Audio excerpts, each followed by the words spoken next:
혹시 올해 1차 시험을 좀 봤다, 공부를 조금은 해봤다, 한번 손 들어 보실래요? 예, 한 5분, 6분 계신 것 같고, 나는 관세사는 아예 처음이다, 관세사라는 사람 처음 봤다. 예, 대부분이네요. 자, 그러면 이제 공부를 시작하시려고 이제 하는 상황이라고 제가 생각을 하고 좀 거기에 맞게 좀 설명을 드리도록 하겠습니다. 오늘 설명에는 한 1시간 정도 길면, 예. 그리고 이제 질문 답변도 많이 할 거니까요. 질문은 마지막에 좀 해주면 될 것 같고, 크게 세 개 순서예요. 그래서 저희 연구원하고 그다음에 관사 자격 시험을 좀 소개를 드릴 거고, 공부를 이제 하려고 하시는 분들인데 과목도 잘 모르고 오시는 분들이 가끔 있더라고요. 그래서 좀 설명을 드리고, 그리고 이제 저희 학원의 교수진 분들하고 이제 과목별로 어떻게 공부를 해야 되는지 간단하게 좀 말씀을 드리고, 마지막으로 이제 2019년이죠. 내년 대비 전략을 좀 설명을 드리도록 하겠습니다. 자, 먼저 이제 저희 연구원하고 관세 자격시험 소개 이렇게 되어 있는데, 저희가 학원이 아니고 연구원으로 되어 있는 게 약간 좀 의아하시는 분들이 있더라고요. 그래서 원래 저희가 지금은 이제 관세사 학원을 하고 있지만, 혹시 여러분들 그 웅지세무대학교라고 들어보셨나요? 들어보셨어요?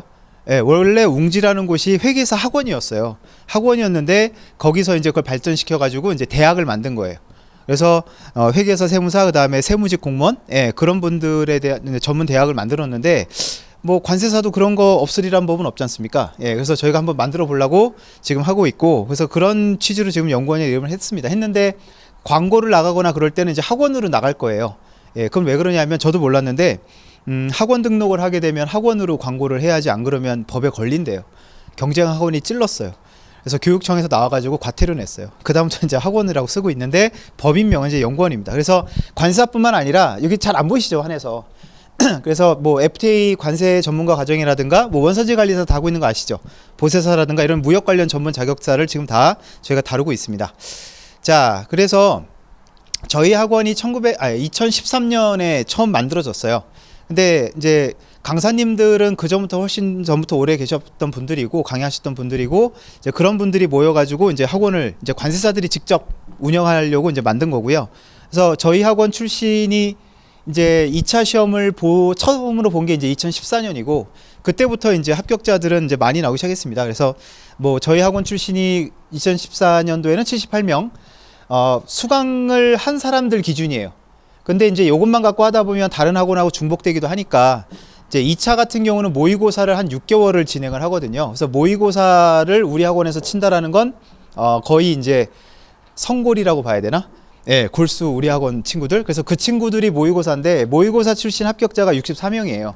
이거는 뭐 거의, 그죠? 60% 70%를 차지한다고 보시면 되겠고, 해를 거듭할수록, 예, 인원은 조금 늘었다가 뭐 늘고 있고, 예, 그래서 작년까지, 작년에 보시면 이제 90명 중 86명. 예, 어떤 친구들은 저거 뻥 아니에요 라고 하는데, 뻥 아닙니다. 예, 진짜예요. 진짜고, 모의고사에서도 한 67명 정도가 이제 합격을 했다고 보시면 될 것 같아요. 근데 저희 학원의 2차 모의고사가 보통 한 700명 가까이 접수를 하는데, 2차를 응시하는 친구들이 보통 한 해에 1000명 정도 되거든요. 1000명이 좀 넘거나. 그럼 거의 대부분이 저희 학원에서 모의고사를 보고, 그 다음에 2차는 여러분들 절대평가가 아닌 거 알고 계시죠? 상대평가라는 거 알고 계시죠? 그러니까 내 등수가 몇 등인가가 되게 중요하잖아요. 그럼 아무래도 표본이 많은 데서 보는 자기의 등수가 좀 객관적인 그게 되겠죠. 그래서 더 많이 몰리는 것 같습니다. 아무튼 제가 이런 얘기를 드리는 이유는, 예, 학원 선택을 잘 하셨다는 말씀을 드리려고 하는 겁니다. 예, 자랑이었습니다. 그래서 상도 좀 탔고요. 자, 그래서 관사 시험에 대해서 조금 말씀을 좀 드리도록 하겠습니다. 잘 안 보이실 텐데 간단하게 읽어드릴게요. 관세사란 무역 및 통관 분야의 전문 지식을 가진 자에게 국가가 시험을 거쳐서 부여하는 자격을 취득한 사람을 의미한다 라고 되어 있습니다. 자, 앞에서 뭘 필기하고 계시네요. 예, 관세사를 알고 계시고 국제무역사도 알고 계시죠. 예, 국무사라고 보통 얘기하는, 국무사와 관세사의 차이가 뭘까요? 과목의 차이가 있습니까? 그게 답니까? 갑자기 기분이 확 상하는데요. 예, 그게 답니까? 예, 과목이 다르다. 자, 좋아요. 예, 또. 예. 수출 통관을 할 수 있냐 없냐, 화주를 대리해서. 예, 그것도 맞고. 또 다른 의견. 조금 전 본질적인 거를 원해요, 답을. 아, 손 들고 말씀하세요. 자, 저기가 먼저예요. 예. 법에 등록. 예, 등록. 약간 좀 예. 비슷한 것 같은데 예. 예, 예, 예. 자격증과 국가 자격의 차이가 있다. 예, 많은 분들이 저게 지금 무슨 얘기지라고 아마 생각을 하시는 분들이 있을 텐데 변호사, 뭐 회계사, 세무사, 법무사, 노무사, 관세사 뭐 이런 사람들은 사실 자격증이라고 부르면 안 돼요. 이런 사람들은 국가 자격이에요. 국가 자격은 뭐고 자격증은 뭐냐? 국가 자격이라는 거는 우리가 보통 여러분들 의사 면허가 없는 사람들이 의료 행위하면 어떻게 되죠? 불법이죠. 철컹철컹 되죠. 예, 그게 왜 그래? 왜 의사한테 면허라고 얘기를 해요? 원칙적으로 의사가 아닌 사람이 의료 행위를 하면 돼요, 안 돼요? 안 되죠. 의사만 할 수 있다고 법에 돼 있죠. 예. 수출입 통관을 관세사 말고 따로 할 수 있는 사람이 있을까요, 없을까요? 없어요. 법에 그렇게 돼 있어요. 그게 관세사법이 있어요. 회계사도 회계사법이 있어요. 예. 변호사도 변호사법이 있어요. 이렇게 법률로서 특정 업무를 이 사람들만 할 수 있어라고 법으로 딱 정해놓은 걸 국가 자격이라고 얘기해요. 반면에 뭐 무역영어 검정시험, 국제무역사 뭐 이런 분들은 그냥 자격증인 거죠. 이 분야에 좀 식견을 갖고 있는. 근데 그 사람들만의 고유한 어떤 업무는 없는 거죠. 자, 그게 바로 국가 자격하고 자격증의 차이예요. 그러니까 여러분 어때요? 고유의 업무가 딱 정해져 있으니까 따기는 힘들어도 따게 되면 어떻게 됩니까? 그나마 약간의 울타리 안에서 조금은 좀 이렇게 그죠? 잘 먹고 잘 살 수 있지 않을까 이런 기대를 하고 온 거잖아요. 그죠? 예.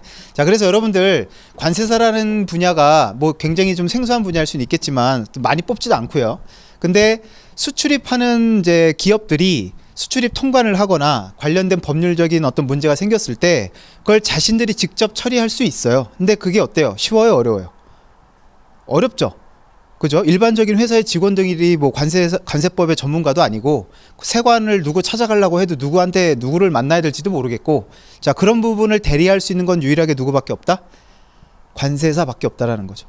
그러니까 이제 시험이 어려운 겁니다, 여러분. 예. 그래서 네, 여기 있는 내용들은 이제 관세사법의 내용들이에요. 관세사법에 보시 관세법 아닙니다. 관세사법이 따로 있습니다. 거기에 보면 이제 고유의 업무가 쭉 나열되어 있는데 요거는 뭐 설명을 생략을 좀 하도록 하겠습니다. 자, 그래서 관세사가 되려면 크게 두 가지 방법이 있습니다. 관사 시험을 통해서 이제 합격을 하는 방법이 있고 관세청 공무원이 돼서 20년 근속을 하면 예, 일부 과목을 면제해 주는 제도가 있긴 한데 근데 여러분들 전자 후자 빠른 길이 뭐죠? 예, 전자겠죠. 예, 그렇기 때문에 이제 일반 관세사들은 이렇게 시험을 통해서 합격을 해야 되고 자, 뭐 뒤에 자세하게 설명을 드리겠지만 자, 관세사 시험은 어떻게 돼 있습니까? 1차 시험이 3월 달 말 또는 4월 초에 치러지고 또 뭐가 있어요? 2차 시험이 6월 말 또는 7월 초에 이제 치러지게 되겠죠. 그래서 1차, 2차를 다 통과해야 이제 관세사가 됩니다. 뭐 과목 얘기는 이제 좀 이따가 드리도록 하고요. 자, 많은 분들이 또 이거를 굉장히 궁금해 하십니다. 관세사가 되면요. 되고 나서 걱정해도 되는데 시험 공부 준비하는 분들이 와서 관세사 되면은 어디를 가야 돼요? 라고 고민을 많이 하시는데 회계사가 되면 어디 많이 가요? 회계법인 많이 가죠. 변호사 되면 어디 가요? 법무법인 가죠. 예, 똑같아요. 관세사도 관세가 되면 거의 95%가 관세법인에 취업을 하게 됩니다. 일단은. 예, 그 다음에 법인도 있고 관세사무소, 개인들이 운영하는 사무소도 있어요. 그래서 그런 쪽으로 거의 95% 간다고 보시면 될 것 같고요. 자, 그 다음에 오른쪽에 보면은 잘 안 보이실 텐데 통관취급법인이라는 회사들이 있습니다. 그러니까 우리가 쉽게 말하면 큰 물류회사라고 생각하시면 돼요. 뭐 DHL이나 뭐 있죠 또? 왜 DHL밖에 기억이 안 나지? 페덱스나 예, 이런 어떤 큰 어떤 특송업체도 포함해서 그다음에 여러분 택배 많이 오죠? 어떤 회사들이 와요? CJGLS, 대한통운 다 합쳐졌지만 예, 그런 회사. 그다음에 삼성 물량을 주로 담당하는 회사가 어디죠? 삼성물산? 그러니까 삼성전자나 삼성물산을 주로 운송하는 운송회사가 따로 있는데 아니 삼성이 그걸 남 주겠어요? 자기들이 하지? 현대는 알죠? 현대차를 주로 운송하는 현대글로비스 들어보셨죠? 예, 그런 회사들이 다 있단 말이에요. LG 거는 판토스라는 회사가 다 하고 그런 회사들이 통관취급법인인데 자, 이분들은 이제 물류회사이긴 하지만 이제 어떤 특혜를 줬냐면 무역량이 막 늘어날 때 관세사가 별로 없을 당시에 이제 관세사를 통해서만 통관하는 게 지연이 되다 보니까 물류기업들한테 이제 자격을 준 거예요. 당신들이 운송하거나 당신들이 보관하는 창고에 보관하는 물건에 한해서만 통관을 직접 할 수 있다. 대신에 조건은 뭘까요? 관세사는 채용해라. 이해됐죠? 예, 그런 회사들을 우리가 통관 취급법인 이렇게 얘기해요. 그래서 그런 물류기업 쪽으로 가시는 분들도 있습니다. 많진 않지만. 자, 그 다음에 수출입 대기업에 들어가시는 분들도 있어요. 근데 대부분의 기업들은 그 통관과 관련된 부분을 아웃소싱 하는 게 좀 나을까요? 자기들이 직접 하는 게 나을까요? 직접. 예. 자, 옛날에는 되게 회사에서도 비용만을 좀 생각을 하고 비용적인 측면에서만 접근을 합니다. 예, 이거를 이렇게 관세사한테 수수료 주면서 맡기는 게 더 쌀지, 아니면 전담 직원을 해가지고 그 직원한테 그 일을 맡기는 게 더 쌀지를 많이 따져보게 되는데, 근데 그래도 여러분들 직원 한 명 두려면은 인건비 나가야죠, 여러 가지 4대 보험 나가야죠, 비용이 많이 들잖아요. 반면에 관세사 수수료는 비쌀까 쌀까? 슬픈 얘기지만 그렇게 비싸진 않거든요. 그래서 그게 오히려 더 낫다고 봐요. 그 다음 또 하나가 뭐냐면, 수출입 대기업들은, 모든 수출 기업들이 그런 건 아니겠지만 대기업들은 수출입 통관도 하나의 위험으로 봐요. 리스크로 봐요. 그게 무슨 의미인지 혹시 아시겠어요? 자, 제일 어른이신 것 같은데 그 수출입 통관을 우리나라에선 관세를 받을 때 건별로 할까요? 어떻게 할까요? 이참에 알아놓으시기 바랍니다. 우리나라가 1년 수출입 신고되는 건수가 수출 수입 다 합치면요 1000만 건이 넘어요. 되게 많죠. 1000만 건이 넘어요. 합치면 각각 한 600만 건씩 돼요. 그럼 600만 건을 여러분들 세관 공무원이 일일이 자 열어봐 다음, 열어봐 다음 이렇게 통관하면 어떻게 될까요? 난리 나죠. 청와대 아마 그 청원 올라갈 거예요. 통관이 너무 느려요 막 이러면서. 그래서 우리나라에서는 일단은 수출입 신고를 하는 사람들이 관세는 얼마인 것 같아요 라고 이제 자율적으로 신고를 하면 오케이 알았어 일단 가세요 하고 다 들여보내줘요. 그리고 나서 어떻게 심사합니까? 2년치 3년치를 한꺼번에 심사해요. 자, 그게 고의가 됐든 뭐 실수였든 착오였든 간에 2년치 3년치 세금을 안 내고 통관한 거잖아요. 예, 그걸 한꺼번에 이제 어떻게 해야 돼요? 추징을 해야 되겠죠. 그럼 대기업 같은 경우 그 추징 금액이 2천억 3천억 막 이래요. 수출입되는 물품이, 수입되는 물품이 관세만 부과되는 게 아니라 여러분들 부가세는 무조건 다 붙는 거 알고 계시죠? 예, 또 특소세, 주세 뭐 되게 많아요. 그런 걸 한꺼번에 때리면 3천억이에요. 그럼 사장님이 난리가 나겠죠. 뭐라고 막 이러면서 어느 자식이야. 그런데 퇴사했습니다. 그 친구 퇴사했습니다. 그러면 이게 회사 업무라는 게 연속성이 있어요 없어요? 없죠. 그럼 세관한테 가서 그 직원 퇴사했는데요 봐주세요. 이게 돼요 안 돼요? 안 돼요. 그러니까 평소에 관리를 해야 돼. 그게 이제 위험 관리라는 차원. 이해되셨죠? 그러니까 잘 모르는 비전문가한테 일정 직원한테 그걸 다 맡겨놓느니 전문가를 통해서 그때그때 어떤 문제가 없게끔 관리를 쭉 하는 차원에서 접근한다는 얘기예요. 이해되셨나요? 그러다 보니까 대부분 다 관세 법인에게 위임을 합니다. 그래서 수출입 대기업에서 통관부서를 따로 두고 관세사를 뽑는 회사들은 그렇게 많지는 않고, 뽑는다 하더라도 매년 뽑는 게 아니라 결혼이 생기면 그때그때 충원하는 개념이기 때문에 이건 그냥 뭐 이렇게 크게 생각하지 마세요. 나중에 현업에서 하다 보면 가끔 이제 이렇게 러브콜이 올 때가 있어요. 그때는 그냥 못 이기는 척 한번 가보셔도 되고, 근데 결국은 다시 돌아옵니다. 원래 왜냐하면 대기업이라는 데를 들어가 봐야 그 사람은 더 이상 관세사가 아니에요. 뭐예요? 그냥 그 회사 대리, 그 회사 과장일 뿐인 거지 관세사는 아닌 거예요. 이해되셨죠? 그래서 이제 다시 이제 나오게 돼 있어요. 자, 그 다음에 공무원이 최고인가요? 부모님들은 항상 그러시죠. 공무원이 최고다. 예, 그래서 관세직 공무원으로 가게 되면, 관세사를 따고 가게 되면 가산점을 5점이나 줍니다. 공무원 시험에서 가산점 5점이면 되게 큰 거 아시죠? 총점 5점이 아니고 평균 5점을 올려주는 거예요. 예, 그래서 처음부터 관세직 공무원을 목표로 관세사 공부하러 오는 분들도 있어요. 근데 전 개인적으로 이해는 잘 안 돼요. 왜냐면 관세사 자체도 붙을지 떨을지도 모르고 몇 년을 투자를 해야 되는데, 근데 또 현업에 있다가 나는 공무원이 더 맞는 것 같아 라고 생각하고 중간에 옮겨가시는 분들도 가끔 있고, 근데 관세사 정도 되면 9급, 7급 7급으로 많이 가요. 7급 가야 돼요. 그리고 자, 그래서 그런 길도 있고요. 그 다음에 이제 많진 않지만 법무법인에서 관세사를 채용하는 경우도 가끔 있습니다. 근데 법무법인에서 관세사를 뽑는 거는 일단 첫 번째로 뭐냐면, 아까 얘기했죠. 뭐 3천억 추징건이 들어왔다. 그러면은 기업이 순순히 돈을 낼까요? 아니면 한번 앙탈을 부려볼까요? 한번 앙탈을 부려보겠죠. 한번 논리적으로 한번 싸워보자라고 하면 붙을 거 아니에요. 그죠? 그랬을 때는 당연히 이제 소송으로 가게 되면 변호사가 개입이 되긴 하지만 변호사가 관세법을 잘 아나? 몰라요. 통관 잘 몰라요. 예, 그렇기 때문에 그런 부분들을 어떻게 보면 서포팅을 해주는 아니면 관세청에 가서 약간은 이제 높은 분들하고 얘기가 통할 수 있는 어떤 고위직 관세청 고위직 출신의 관세사를 법무법인에서 선호합니다. 예, 그래서 우리랑은 별 상관없는 얘기일 수도 있습니다. 근데 길은 있어요. 예, 그리고 실제로 관세사를 딴 후에 변호사 사시에 합격해서 활동하고 계신 분도 계세요. 예, 그 다음에 요즘에는 회계법인에서도 좀 관세사를 많이 뽑는 추세입니다. 예, FTA와 관련해가지고 FTA와 관련한 게 이게 이전 가격이라든가 여러 가지 회계적인 부분도 많이 결부가 되기 때문에 회계법인도 많이 들어가요. 그래서 결론은 뭐다? 합격만 하면 된다. 예, 취업 걱정은 안 하셔도 돼요. 합격이 어렵습니다. 자, 됐고. 그리고 또 이런 질문도 많이 합니다. 벌써 한 2년 전인가요? 알파고가? 작년이에요? 재작년이에요? 예, 그때 정말, 그죠? 인공지능에 대해서 되게 이슈가 많았고, 알파고가 대체할 직업 해가지고 1위부터 10위까지 나오기도 했는데, 혹시 보셨어요? 없어질 직업. 회계사, 세무사가 거기 있더라고요. 그래서 그걸 보고 이제 학생들이 와가지고, 관세사는 어째요? 라고 많이 물어봤는데, 그 한국고용정보원이라고 노동부 산하 연구기관이에요. 여기서 이제 향후 10년간 한국의 직업 전망들을 쭉 했는데 다행히 관세사는 고용이 다소 증가할 것으로 예상이 된다라고 아주 좋은 내용을 갖고 있습니다. 왜냐하면 통관이라는 건 사실은 여러분 기계적으로 할 수 있는 부분이 아니에요. 사람이 꼭 개입이 될 수밖에 없는 부분이기 때문에 알파고나 이런 게 아무리 와도 여러분 걱정하지 않으셔도 됩니다. 네. 그리고 아까 말씀을 드렸다시피 뭐 인터넷도 발달이 되고 지금도 인터넷 통관할 수 있어요. 화주가 직접. 그래도 해요, 안 해요? 잘 안 한다는 거죠. 아까 말씀드린 그런 이유로. 그렇기 때문에 일단은 관세사의 업무는 계속 증가가 될 거고, 그리고 또 이런 질문도 많이 해요. 관세사 전망이 어때요? 그럼 지금 좀 전에 보신 것처럼 전망이 좋아요, 나빠요?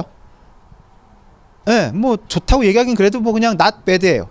근데 문제는 뭐냐면 업계 전망과 나의 전망을 동일시하면 안 돼요.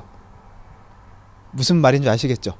업계는 되게 화랑이지만 내 개인적으로 봤을 때는 뭐 월급 받으면서 난 법인에만 있을래요 라고 한다면 별 문제는 없겠지만 그래도 하다 보면 좀 욕심이 나지 않겠어요? 관세사 업무를 하다 보면 내 고객도 생기고 우리 삼촌이 나한테 물량 소개해 준 것도 있고 내 친구가 소개해 준 거 있을 거 아니에요. 그건 자기 고객이거든요. 내가 이 회사에 속해 있지만 우리 회사를 통해서 통관이 되면 통관 그 수수료를 받는 거를 회사랑 나랑 이렇게 하는 구조에 이해되셨죠? 그러니까 회사에서 영업을 하라고 시키진 않아도 욕심이 있고 야망이 있는 친구들은 자기가 알아서 해요. 그렇게 되다 보면 사실은 전문직한테 연봉이 얼마예요? 라고 물어보는 건 되게 무식한 질문이에요. 연봉은 급여잖아요. 근데 급여만 받고 생활하려고 전문직 따는 건 아니거든요. 그리고 급여 생활자는 한계가 있습니다. 여러분은 지금 뭐 연봉 한 5, 6천만 받아도 좋겠어요 라고 생각하겠지만 막상 회사 다녀보면 욕심 이것도 너무 적어 라고 생각할 거예요. 아무튼 그런 길이 있다는 거 좀 알아놓으셨으면 좋겠고, 자, 그러다 보니까 지금 응시 인원이 한 10년 전 2009년도에는 이땐 정말 좋았다. 1,500명 밖에 응시를 안 했어요. 1차 시험에. 근데 지금 2018년에는 몇 명? 3,149명이 응시했습니다. 2배가 늘었습니다. 그래서 작년보다 조금 줄긴 했지만 그래도 여전히 1차 매년 유입되는 인원이 3,000명이 넘어요. 그리고 이제 얼마 전에 1차 시험 본 거 다 알고 계시죠? 그래서 합격자가 작년 합격률을 그대로 갖고 오면 한 860명 정도 합격할 것 같고, 그러니까 보통 한 30%는 붙는다고 보시면 돼요. 1차는 열심히만 한다면. 자, 그 다음에 문제는 이제 1차가 아니라는 건 다 알고 계시죠? 자, 1차는 절대평가고 객관식이고 2차는 뭐예요? 막 그렇게 써야 돼요. 왜 드라마 보면 사극 보면 과거 시험 보잖아요. 시제를 툭 떨어뜨리면은 그죠? 막 이렇게 써야 되잖아요. 그거랑 똑같은 느낌을 받았어요. 저도 시험 볼 때. 아무튼 자, 서술 시험에다가 그 다음에 90명 안에 들어야 되는 상대평가라는 게 너무 큰 부담입니다. 그래서 작년 같은 경우에 1차가 쉽다 보니까 보통 작년 보시면 16년에 1차 합격자가 1,008명이고요. 작년 1차 합격자가 967명이에요. 그럼 1,900명이 2017년 2차를 보러 올 거 아니에요. 그 중에 몇 명을 뽑아요? 90명을 뽑아요. 그러니까 경쟁률이 16대 1이에요. 어마어마하죠. 그래서 그 지금이라도 늦지 않았으니까 예, 꼭 관세사일 필요는 없지 않습니까? 이렇게 어려운 시험을 굳이 하실 필요는 없잖아요. 예, 지금 여러분들 경쟁률을 줄여드리려고 노력하는 건데 반응이 없네. 자, 아무튼 많은 질문이 오는 것들을 주로 좀 설명을 드리려고 하고 있습니다. 대체 어떤 사람들이 합격하느냐 되게 궁금해 하시고, 여학생도 많아요. 여기 보시면 여학생들 많잖아요. 예, 자, 작년 합격자 기준이에요. 최종 합격자 기준으로 평균 나이가 26세예요.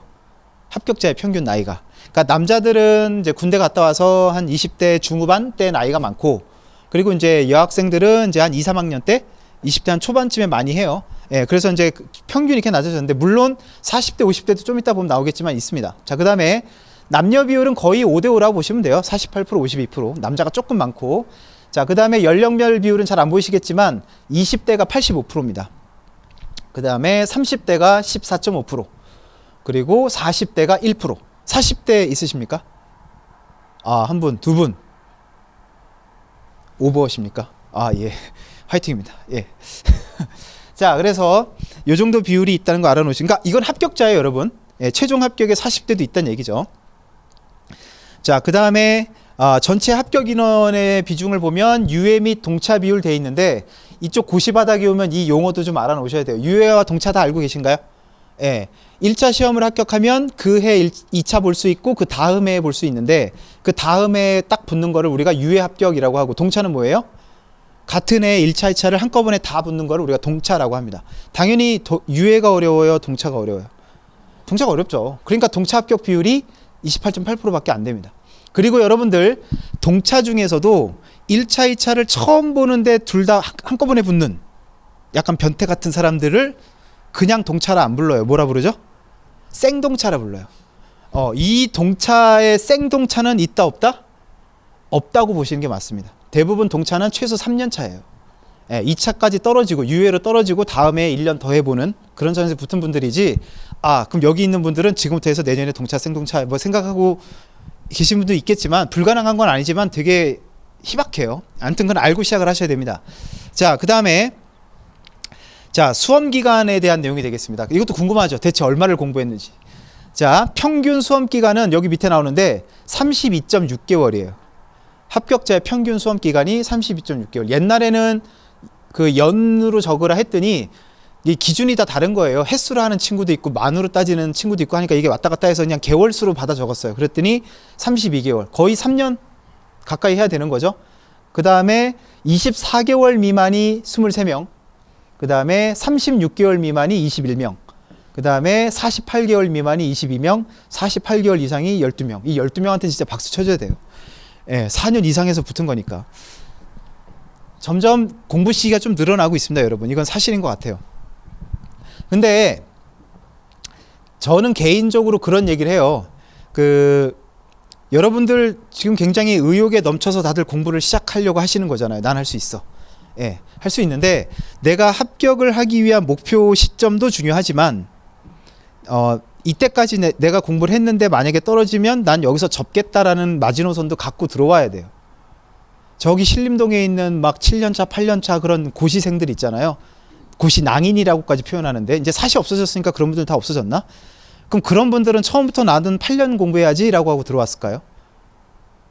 그건 아니거든요. 그러면 공부를 길게 하면 합격하나요? 여러분들 수능은 다 보셨잖아요. 그죠? 수능 매년 수석, 차석 이런 애들 다 재수, 삼수생이 해요? 아니면 바로 고3 애들이 해요? 네, 재수, 삼수 해서 그 같은 학교만 가도 성공하는 거 아니에요? 대부분 떨어지지 않아요? 똑같아요. 공부 오래 한다고 합격하고 올라가는 게 아니에요. 그래서 여러분들 시작을 할 거면 뭐 미세한 차이지만 가장 합격 확률이 높을 때가 2년차 유예로 볼 때예요. 1차 합격하고 그 다음에 2차 볼 때 있죠. 그때 합격할 확률이 제일 높아요.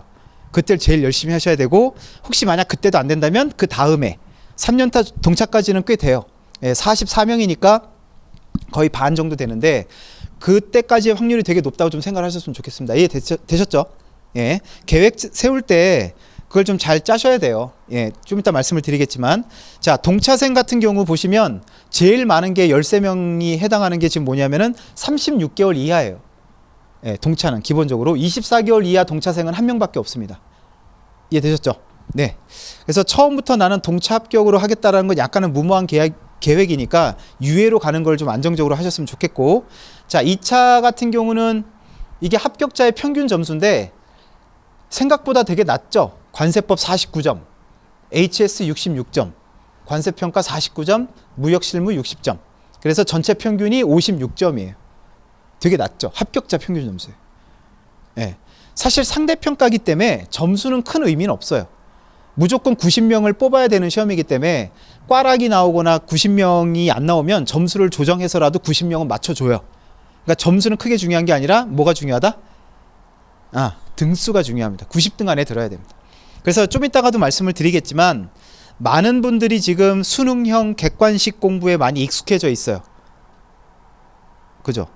학교 물어보면 실례인가? 서울에 있는 학교예요? 네. 그럼 여러분 웬만한 서울에 있는 대학에 다닐 정도의 학생들이면 수능을 보면 아는 문제가 더 많아요? 모르는 문제가 더 많아요? 아는 문제가 압도적으로 많죠. 실수를 줄이는 싸움이잖아요. 어떻게 보면 수능 같은 경우는. 근데 이 관세사 공부의 문제가 뭐냐? 공부해도 몰라요. 그러니까 전혀 다른 공부에 굉장히 당황을 해요. 내가 빠가였나? 이런 생각도 들고 되게 이상한 생각이 든대요. 내 머리가 되게 나쁜가? 근데 그게 아니에요, 여러분들. 무슨 생각을 하셔야 되냐면 누구에게나 다 어려워요, 고시는. 다만 문제가 뭐냐면 끝까지 버티는 사람이 이겨요. 그러니까 끝까지 버티는 친구들은 56, 57점 맞아서 합격하는 거고, 조금 공부하다 힘들면 아씨 막 이러면서 옆에 친구한테 맥주나 먹으러 갈래?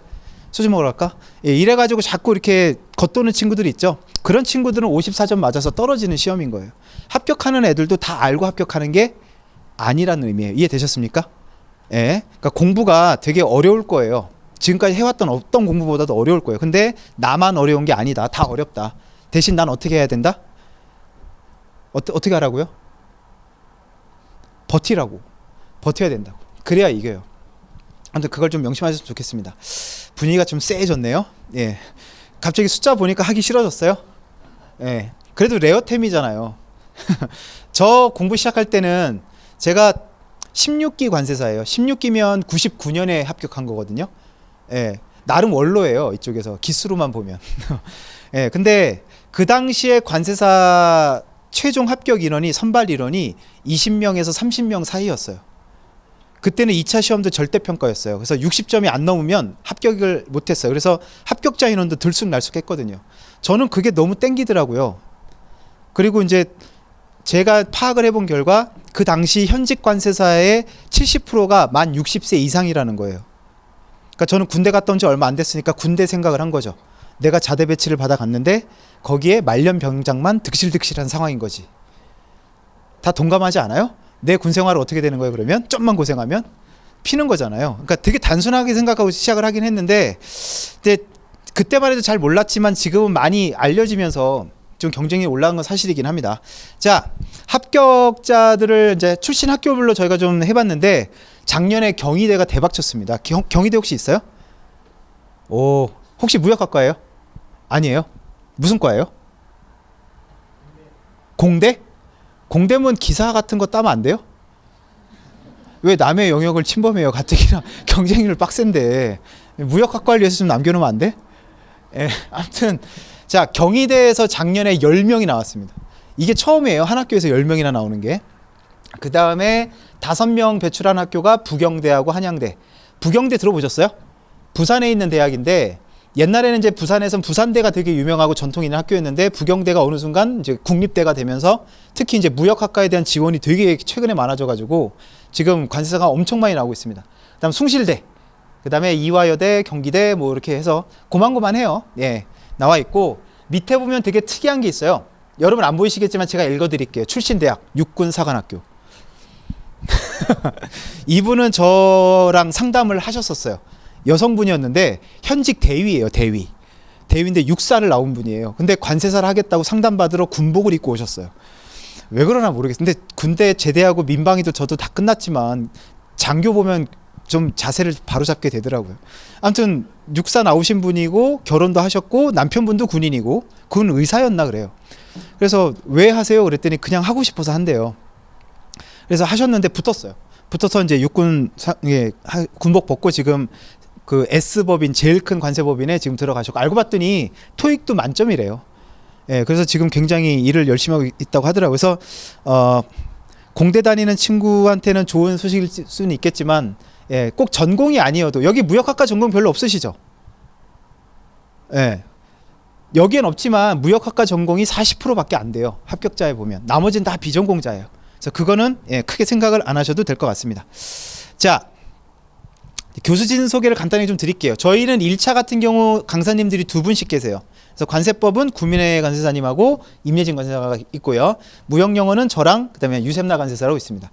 그리고 회계학 내국소비세는 유지연 회계사가 있고요. 그다음 회계학 김성수 세무사인데 회계사가 잘못 표기되어 있네요. 그다음에 이경신 세무사님이 내국소비세를 하고 있습니다. 일부러 저는 최대한 좀 여성 강사님들을 많이 모시려고 노력을 해요. 왜냐하면 우리 여하구들 많이 있잖아. 그럼 내가 합격을 했을 때 나의 미래의 모습 또는 워너비로 보여줄 수 있는 분들이 좀 있으면 좋잖아요. 이경신 세무사님 같은 경우는 그 선능력 사거리에, 강남 선능력 사거리에 세무사 사무실을 운영하는 사장님이에요. 예, 그리고 사무실 이름이 이경신 세무사 사무소예요.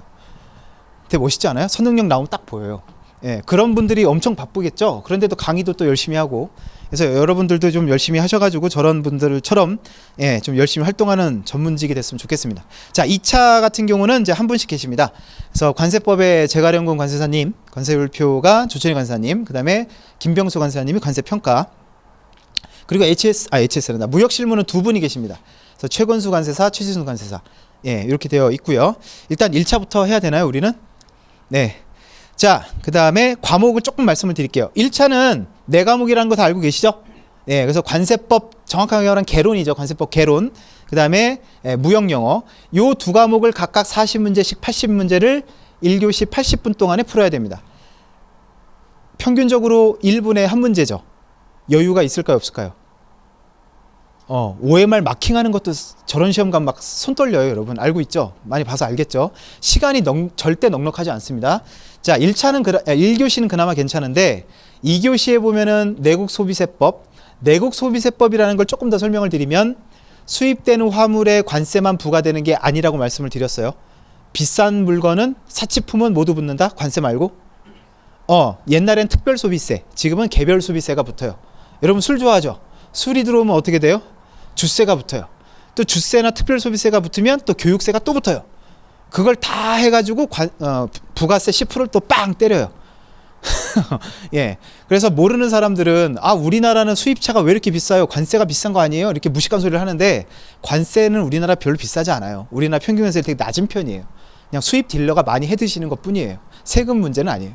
아무튼 그 관세를 제외한 나머지 부가가치세, 특소세, 그 다음에 주세, 이런 걸 내국 소비세라고 얘기를 해요. 자, 그 다음에 회계학. 1차에서 제일 중요한 게 무슨 과목이다? 다 들어보셨죠? 회계학이 전체 응시 인원의 50%가 꽈락입니다. 꽈락이면 몇 점을 못 받았다? 40점 못 받았다는 얘기죠. 그분들이 그럼 학원도 안 다니고 독학을 한 건가? 아니에요. 학원 다니고 공부 다 해도 40점이 안 나와요. 그러니까 미치는 거죠. 그러니까 정말 열심히 해야 돼요, 여러분. 여러분들, 제가 학원을 하고 있지만, 강의도 하고 있지만, 여러분이 꼭 그걸 아셔야 돼요. 시험이 어려우면 어려울수록 학원에서 해줄 수 있는 비중이 그렇게 많지 않아요. 거의 8할은 자기 몫이에요. 무슨 말 이해되십니까? 뭐 운전면허 시험 같은 그런 얄팍한 시험은 대충 찍어서 몇 개 하고 대충 이렇게 하면은 요령 피우면 합격할 수 있죠. 근데 어려운 시험일수록 그런 여지는 없어요. 무조건 공부 많이 한 사람이 이기는 싸움이에요. 그건 꼭 명심하셔야 돼요. 그래서 1차는 30%나 붙는데 대충 하면 되겠지라고 생각하면 돼요, 안 돼요? 1차가 쉽다는 건 2차에 비해 상대적으로 쉽다는 거지 절대적인 수준으로 보면 절대 쉬운 시험이 아니에요. 특히 회계학 같은 경우는 되게 어려워요. 거의 회계사 수준의 회계학이 나와요. 세무사 시험 수준이니까 꽤 어렵습니다. 그래서 여러분들은 나중에 이제 공부를 해보시면 알겠지만 공부 시간의 거의 반은 어디에 투자해야 돼요? 회계학에 투자해야 돼요. 그래야 50점 받아요. 네. 자, 조금 더 추가적으로 말씀을 드리면 관세법 개론은 관세법에서 35에서 35문제가 나오고 33, 35. 그 다음에 새끼 과목이라고 해서 FTA 특례법이라는 게 또 있습니다. 요거는 나중에 학원을 듣게 되시면 1월 달쯤에 개강이 돼요. 요건 따로 챙겨 들으셔야 돼요. 왜냐하면 이런 법률들은 연말에 개정이 많이 되거든요. 12월 말에. 그럼 그 개정된 거를 1월 달에 특강을 해요. 그러니까 그때 들으시면 돼요. 자, 그 다음에 무역영어. 많은 분들이 이런 또 질문을 하세요. 영어를 잘해야 되나요? 저 영어 못하는데요. 그런 걱정하고 계신 분 있죠. 예. 근데 무역 영어는 영어를 잘한다고 잘하는 과목은 아닙니다. 쉽게 말하면 저기 공대 출신 학생 자요? 무슨 과예요? 산업 경영공학? 여러분들 한국 사람이 한국말로 된 거 보면 다 알아요? 무슨 과예요? 전공이? 경영학과가 공대 전공서적 보면 알까? 한국말이니까? 그건 아니겠지. 제가 지금 무슨 얘기를 하려고 하는지 알겠죠? 예. 아무리 영어를 잘해도 무역에 대한 지식이나 법률 지식이 없으면 무역 영어 못해요. 영어는 거의 2할밖에 안 돼요. 그러니까 여러분들 무역 영어 부분에서는 여기 보면 협약 문제가 거의 30문제가 나오죠. 협약이라는 게 국제적인 어떤 무역이다 보니 여러 가지 법률적인 분쟁이 생기니까 통일된 협약을 많이 만들어 놨어요. 그거를 이제 시험에서 나옵니다. 그러니까 쉽게 얘기하면 시험 범위가 있는 영어 시험 생각하시면 돼요. 이해됐죠? 영어를 내가 열심히 영어 실력을 키워놔서 어떤 문제가 나오든 내가 영어 실력으로 푸는 문제가 아니라 시험 범위가 있어요. 독해 문제인데. 근데 시험 범위가 어때요? 좀 많아요. 그뿐이에요. 예. 시험 범위가 한 800페이지라고 생각하시면 돼요. 그 중에서 어딘가 나올 거예요. 아무튼 그렇고 일반적인 무역 실무와 이론 문제도 한 10문제 정도가 나옵니다. 그래서 1교시에서는 여러분들이 점수를 좀 확보해야 되는 시간이고, 자, 1교시가 끝나면 이제 화장실 갈 수 있는 시간을 줘요. 그럼 그때까지만 해도 화장실이 시끌시끌해요. 살아있어요. 야, 관세법 1번 뭐였어? 막 이런 막 얘기를 해요. 자, 2교시, 마의 2교시 회계학. 딱 끝나면요. 아무 말을 안 해요, 다. 그냥 조용히 가방을 싸요. 근데 되게 잔인한 게 뭐냐면, 관세사 1차 시험 장소는 다 강하고 가까워요. 예를 들어서 여의도의 윤중중학교. 나가면 바로 마포대교예요. 그 다음에 여기 양진중학교, 여기 광나루 여기. 예, 그러면 여러분은 지금 시점에 시험을 되게 망치고 나왔는데 하늘은 막 파랗고 따뜻하고 벚꽃 피어있고 강물은 흐르고 집에 가서 무슨 말을 해야 될지 모르겠고 되게 복잡하지 않겠어요? 예, 그래서 2교시 때는 왜 문제냐면 여러분 그런 경우는 아마 없으실 텐데 대부분의 학생이 시간이 없어서 못 푸니까 모르니까 15문제, 많으면 15문제, 적어도 10문제는 문제도 못 보고 그냥 한 문제로 밀어요. 되게 자괴감이 들어요. 예. 근데 그때 또 많은 사람들이 오해를 하는 게 내가 앞에 썼던 문제들을 참고해서 답안을 참고해서 1, 2, 3, 4, 5 비율을 따져서 이렇게 하거든요. 근데 관세사 시험은 비율 맞춰서 정답이 있지 않고 내가 찍은 문제가 정답이란 보장도 없고, 그죠? 그냥 그날 기분에 따라서 미는 게 나아요. 일단 나중에는 그거 명심하시고, 그렇게 되다 보니까 시험을 보고 나오는 순간에도 나는 합격했다 불합격했다를 알아요 몰라요? 몰라요. 회계학은 합격해도 45점, 떨어지면 37.5 이래요. 되게 살떨리죠. 몇 번으로 밀었냐에 따라서 당락이 결정되는 게 회계학 문제예요. 그러니까 사실은 여러분들이 지금부터 1차 공부를 1년 동안 쭉 하신다면 괜찮은데 나머지 공부를 좀 단기간에 하려고 하거든요. 근데 세무사 정도 수준의 회계학 공부를 다른 과목에 맞춰서 3, 4개월 만에 끝낸다라는 게 사실 불가능해요. 그러다 보니까 그렇게 점수가 안 나오는 건데 회계학 공부를 좀 길게 하시면 그 정도 점수는 더 이상 많이 받으실 거예요. 너무 겁을 들인 것 같아서. 네, 이 정도 넘어가도록 하겠습니다. 참, 그 시험에는 회계학이라고 되어 있는데 학원의 커리는 재무회계하고 원가회계 두 가지 과목으로 구분이 됩니다. 그래서 재무회계가 일반적인 기본 이론 시간에 강의가 되고 원가회계는 아마 한 가을쯤에 개강이 될 거예요. 이건 둘 다 챙겨 들으셔야 돼요. 오케이? 네. 작년 1차 시험 통계를 좀 말씀드릴게요. 올해는 아직 이 결과가 안 나와서 요거 작년 걸 말씀을 드리는 거예요. 자, 대상은 3,487명이 이제 접수를 했고, 시험장에 응시한 게 2,800명이에요. 그러니까 600명이 어떻게 했어요? 접수만 하고? 노쇼가 600명이에요. 예. 자, 그렇게 해서 이제 2,800명 시험을 받고, 자, 합격이 몇 명이냐면 967명. 그래서 합격률이 34%. 그러니까 제가 볼 때 1차를 최대한 보통 한 5개월 정도 열심히 하면 높은 확률로 붙는다고 저는 생각을 합니다. 5개월에서 6개월 정도 열심히 하면. 그러니까 그런 친구들이 한 34%라고 보시면 되겠습니다. 자, 1교시 보면 2,808명 돼 있고, 2교시 보면 또 그새 도망갔어요. 한 15명은. 2교시 때 되면은 이제 2,793명으로 줄었는데 1교시 끝나고 집에 간 거예요. 예, 그래서 이렇게 구분이 되고, 여기 보시면 이제 과락률이 나오는데 말씀을 드린 것처럼 회계학 과락률이 50%가 넘습니다. 그 다음에 과락률이 높은 게 무역영어 한 30%, 나머지는 뭐 16%, 23% 정도니까 관세법이나 내국소비세법 꽈락이라는 건 그냥 공부 안 했다는 뜻이에요. 예, 그렇게 생각하시면 됩니다. 자, 웬만한 궁금한 내용 말씀을 드렸고 2차는 지금 설명을 드릴까요? 어떻게 할까요? 하지 마요. 1차도 복잡해요. 과목은 알고 계시죠? 관세법. 그 다음에 관세율표 및 상품학. 이거 HS라고 부르는데 혹시 이거 처음 들어보시는 분? 관세율표 HS 잘 모르겠음. 관세사의 아이덴티티를 부여하는 과목이기도 합니다. 이 과목이. 예. 자, 뭐냐면 간단하게 말씀을 드릴게요. 우리말로 사과가 사과죠. 영어로는 뭐죠? 애플이죠. 오, 자신있게 얘기하네. 일본어로 뭐예요? 몰라요? 중국어는 뭐예요?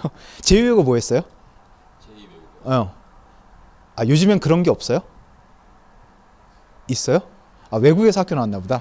자, 사과를 무역하려고 하는데 나라마다 단어가 다 달라요. 그럼 그것도 행정 낭비 아닌가? 그죠? 우리가 간단하게 사과라고 했으니까 사과지, 자동차에 들어가는 이상한 막 무슨 부품, 무슨 기어, 뭐 화학 약품 막 이런 것들은 어떻게 되겠어요? 되게 힘들겠죠. 그래서 전 세계적으로 무역이 되는 모든 제품에 번호를 붙여요. 그래서 앞으로 무역할 때 제품마다 그 번호로 수출입 통관하고 통계 잡고 이렇게 하기로 약속을 했어요. 이해됐어요? 그게 HS예요. 그러면 이 HS에 따라서 관세율이 정해집니다. 예를 들어서 이게 지금 레이저 포인터잖아요. 레이저 포인트를 수입하고 싶어요, 관세사님이라고 하면 관세사가 제일 먼저 해야 되는 게 뭐다? 이 레이저 포인트 HS를 제일 먼저 빨리 파악해야 돼요. 그래야 HS에 따라서 세율도 결정되고, 그다음 세금만 낸다고 수입되는 건 아니겠죠. 약 같은 거 수입하려면 어떻게 해야 돼요? 잘은 모르겠지만 무슨 식약청 가서 뭐 해야 될 것 같지 않아요? 뭐 기계 같은 거 수입하거나 전자제품 수입하려면 전자파 뭐 이런 거 좀 받아야 될 것 같은 느낌 안 들어요? 예. 관세만 낸다고 되는 게 아니라 그런 행정적인 검사나 이런 걸 다 해야 되는데, 그런 기준이 뭐에 따라서 정해진다? HS. 예, 그래서 HS는 번호가 되게 많은데 우리나라는 이걸 10단위까지 쓰고 있는데 10,000개가 넘어요. 예, 그걸 다 외워야 되느냐? 미쳤어요? 그걸 어떻게 외워요? 외우는 시험 아니에요, 여러분. 일단은 그것만 알고 계시고, 관세 평가. 아까 말씀드렸죠. 세관에서 가격을 정해서 관세를 부여하는 게 아니라 누가 이거 가격을 정한다고 신고한다고? 수입하는 사람이 이거 수입하는 물품 얼마예요? 라고 신고하는 거예요. 근데 그 가격을 여러분 같으면 높이고 싶어요? 낮추고 싶어요? 낮추고 싶죠, 왠지. 예. 기업들도 비슷하거든요. 그래서 그런 부분에 대해서 이제 가격을 따지는 논리가 있고 원칙이 있거든요. 그런 부분이 이제 관세 평가입니다. 되게 어렵지만 재밌어요. 자, 그 다음에 무역 실무. 자, 1차와 관련된 게 뭐다? 관세법. 그 다음에 무역 실무. 무역 실무를 영어로 배우는 게 무역 영어예요. 다른 게 아닙니다. 자, 그래서 1차를 열심히 해 놓으면 2차도 쉬울 거고요. 예. 만약에 나는 내년에 동차를 할 거다라고 한다면 2차부터 공부하고 싶은 분들도 있을 거예요. 그런 분들은 이 두 과목을 해 놓게 되면 이제 1차의 무역 영어와 관세법은 조금 수월해질 수는 있습니다. 연관이 있어요. 이 HS나 관세 평가는 이게 1차하고 연관성은 없기 때문에 내년 동차를 굳이 목표로 하는 분이 아니라면 그렇게 열심히 지금은 안 해도 될 것 같아요. 힘이 좀 분산될 것 같아요. 자, 그리고 직원 없나 여기? 예. 그 2차는 답안지인데 혹시 여러분 나눠드린 것 중에 답안지 혹시 샘플이 있나요? 없죠? 예. 조금 이따가 보여드릴게요. 2차 답안지가 어떻게 생겼는지. 여기 보시면 나오지만 22줄로 되어 있고 16페이지입니다. 16페이지. 중간고사, 기말고사 보면 학교 시험지 큰 거 하나 주죠. 그거 하나 꽉 채우기도 쉽지 않죠. 예. 그거를 환산하면 그거를 한 10페이지 가까이 써야 된다고 생각하시면 돼요. 80분 안에. 예, 그걸 하루 종일 4과목을 다 봐야 됩니다. 그래서 2차는 거의 뭐 쓰는 기계가 돼야 된다고 생각하시면 될 것 같아요. 자, 1차 걱정부터 하고 2차는 나중에 걱정합시다. 자, 그러면 내년 대비, 팀장님 2차 샘플 답안지 하나만 좀 갖다 주세요. 그럼 내년 시험 대비 전략을 좀 말씀을 드릴게요. 자, 일단은 나는 지금 일단은 학교를 병행하면서 공부할 예정인 분이 있을 거고, 나는 지금 모든 걸 다 정리했고 공부만 하면 된다, 내년 동차가 목표이다 라고 생각하는 분도 계시겠죠. 아니요? 전자에 해당하는 분, 난 일단 내년 1차만 합격하는 게 목표예요. 네, 대부분이고, 아니에요, 나는 내년에 2차까지 합격을 다 해야만 해요. 3분 정도. 그럼 2분은 지금 공부를 할 수 있는, 전념할 수 있는 여건이 되어 있으신가요? 회사 안 다니세요? 예. 화이팅. 자, 옆에 분은 네? 휴학했어요? 아, 그럼 지금부터 이제 달리면 돼요. 네. 저 뒤에 계신 분은 네? 회사 다녀요? 다니면서 내년에 동차를 하시겠다는 건가요? 네? 네? 아, 각오로 한다고요? 아, 그게 자, 말씀을 드릴게요. 만약에 내년 동차에 합격할 수 있는 수준 언저리까지 가려면 오늘부터 내년 2차 시험까지 하루에 13시간씩 공부해야 돼요. 무슨 말 이해되셨어요? 그렇게 공부 안 하면 안 돼요. 예, 된다고 꼬시는 사람이 나쁜 사람이에요. 왜냐하면 2차 시험은 상대평가자, 1차는 될 수 있어요. 왜냐하면 남들과 상관없이 내 점수만 넘으면 합격하니까. 근데 2차는 내가 아무리 열심히 했어도 나보다 열심히 한 친구가 90명이 있으면 나는 떨어지는 거예요. 안 그래요? 근데 보통 휴학한 친구들이, 유예로 공부하는 친구들이 보통 하루에 10시간 이상씩 꾸준히 하거든요. 그죠? 그럼 나는 동차니까 1차도 해야 된다면 지금부터 13시간씩은 끊어줘야 돼요. 그래야 그 언저리까지 갈 수 있어요. 그래서 뭐 그런 각오로 하신다고 했으니까 열심히 하시면 될 것 같습니다. 예, 회사에서 공부하다 걸리지 마세요. 저 한번 걸려봤는데 뒤지는 줄 알았어요. 예, 그런 식으로 할 거면 때려쳐 이 자식아 막 이러는데. 예, 아무튼 자, 위에 거 보면 약간 빨간색으로 되어 있죠. 그만큼 좀 위험하다는 뜻이에요. 예, 자, 이건 거의 동차라고 보시면 됩니다. 일단은 여기에 5, 6월 달에 1차 기본이라 돼 있는데, 일단 그걸 말씀을 드려야 되겠구나. 관세사 학원은 항상 4월이나 5월이 새 학기예요. 이해되셨나요? 예. 1차가 끝난 다음부터 내년 유예를 위한 2차 과정이 새로 시작하고, 또 1차가 끝났으니까 여러분 같은 또 이제 1차가 또 새로 시작하는 게 새 학기예요. 그래서 5월, 6월 달에 1차 기본을 듣는다고 돼 있는데, 일반적인 학생들은 이렇게 하시면 돼요. 근데 동차를 준비하려고 하는 분들은 2차부터 듣는 것도 가능하긴 한데, 단 전공이 무역학과가 아니면 그나마, 예, 경영학부는 모르겠지만 그 경영학부도 아니다, 회계도 본 적이 없다면 일단은 1차 기본을 먼저 듣는 걸 저는 먼저 권합니다. 왜냐하면 동차 준비하는 게 2차가 중요하다고 얘기는 하지만 2차 수업은 1차 시험을 보고 왔다는 가정하에 수업을 해요. 그렇겠죠? 그럼 여러분한테 친절하게 설명을 다 해줄까요? 아, 이건 이런 거예요 라고 설명을 해줄까요? 1차에서 안 배웠어요? 배웠죠? 넘어갑니다. 넘어가요. 그럼 여러분은 그냥 깜빡깜빡 하고 있어야 돼요. 그러니까 따라하기가 되게 힘들어요. 이해됩니까? 혹시 인터넷에서 2차 먼저 하세요라고 무턱대고 하는 애들 다 뻥이에요. 개뻥이에요. 그러니까 그 말에 속아 넘어가지 마시고, 내가 비전공자다라고 한다면 아무리 동차라도 1차 기본은 빨리 돌리는 게 더 효율적이에요. 그리고 1차를 내가 해봐야 연말까지는 2차 공부를 열심히 하시겠지만 어느 순간 다시 1차로 넘어가야 될 시기가 있잖아요. 그거는 누가 정해주는 게 아니고 내가 판단해야 돼요. 근데 내가 1차를 안 해봤다면 그걸 판단할 수 있을까요, 없을까요? 못해요. 예, 이해되셨습니까? 그런 걸 위해서라도 1차는 무조건 먼저 해보세요. 하고 하세요. 예. 자, 그래서 5, 6월 달에 1차 기본을 듣고 7, 8월 달에, 그러니까 이거는 솔직히 말씀드리면 꼭 동차까지는 아니고 그냥 여유 있게 공부할 수 있는 친구들 기준인데, 7, 8월 달에는 1차 공부한 걸 좀 복습을 한번 돌렸으면 좋겠습니다. 돌리고 동차를 정말 내년에 붙어야겠다 생각하는 분들은 7, 8월부터는 바로 2차를 기본 이론으로 들어가셔야 돼요. 쭉 들어가셔서 연말까지 그냥 2차를 쭉 가셔야 됩니다. 여기 보면 2차 기본이 9월, 10월인데 동차분들은 그게 아니라 2차 기본 듣고 심화 듣고 그 다음에 여기서 문제풀이를 들으시든 아닌 2차 문제풀이를 들으시든 아니든 혼자 복습을 하든 12월까지 2차를 어느 정도 끝내놓으셔야 돼요. 그리고 1월부터 다시 1차로 넘어간다는 생각을 하셔야 됩니다. 이해되셨습니까? 예. 그런 분들이 아니라면 그냥 요 정도로, 여유 있으면 요 정도로 하시면 되고, 만약에 나는 좀 여러 가지 뭐 학교도 병행하고 해야 된다면 밑에 거로 가시면 돼요. 그래서 1차 공부하고, 근데 아까 말씀드렸죠. 1차는 몇 개월? 한 5개월에서 6개월 열심히 하면 거의 붙어요. 그럼 나머지 남는 기간을 조금 2차를 본다라는 개념으로 접근하시면 돼요. 이해되셨죠? 예. 그러니까 언제부터 봐야 돼요? 마음대로 하세요. 자꾸 저한테 와서 물어보는데 2차 공부는 그냥 마음대로 하셔도 돼요. 내년 1차가 목표라면. 자, 그래서 1차 기본하고 7, 8월 달에 이제 놀러 가기 있기 없기? 여름에. 올해 마지막으로 한 번만? 그러시든가. 갔다 오고, 그 다음에 2차 기본을 9월 달에 한번 들으시고, 자, 11월부터 원래는 1차 문제풀이가 시작이 돼요.